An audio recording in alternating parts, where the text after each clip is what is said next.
लोककला आहे ती जिवंत राहिली पाहिजे, बरोबर की नाही? ती जिवंत राहिली पाहिजे सगळ्या गोष्टी. जर माझं एकच सांगणं आहे, एक वेळ रामायण नाही कळलं तरी चालेल, एक वेळ महाभारत नाही कळलं तरी चालेल, एक वेळ भगवद्गीताही नाही समजली तरी चालेल, पण बाप नावाचा ग्रंथ कळला पाहिजे. लक्षात घ्या, ज्याला बाप कळला त्यानं संसाराचा ताप भरला, आणि ज्याला आई कळली त्यानं पुण्याची कमाई केली. कोण श्रीमंत या जगात? लाखो करोडो बंगल्यावाला आहे तो श्रीमंत नाही. ज्याच्या घरात आई वडील आहे तो ह्या जगातला श्रीमंत माणूस आहे. ह्या जगातला श्रीमंत माणूस तो आहे.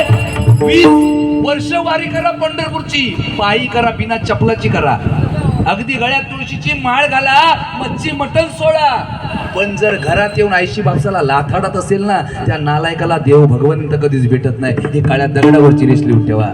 एक लक्षात ठेवा, देवाची सेवा केल्यावर देव पावेल की नाही सांगता येत नाही, पण आई वडिलांची सेवा करा. काशीचा विश्वेश्वर सुद्धा तुमच्या घरात आल्याशिवाय राहणार नाही. ही वास्तविकता नामाची आहे की नाही? एक रील आली ना, रील तरी एखादा पोरगा फेमस होतो, बरोबर की नाही? मध्यंतरी पुष्पा पिक्चर आला होता, आमच्या पोरांचा ब्रँड अँबॅसिडर पुष्पा झाला, एवढा दाढीवाला.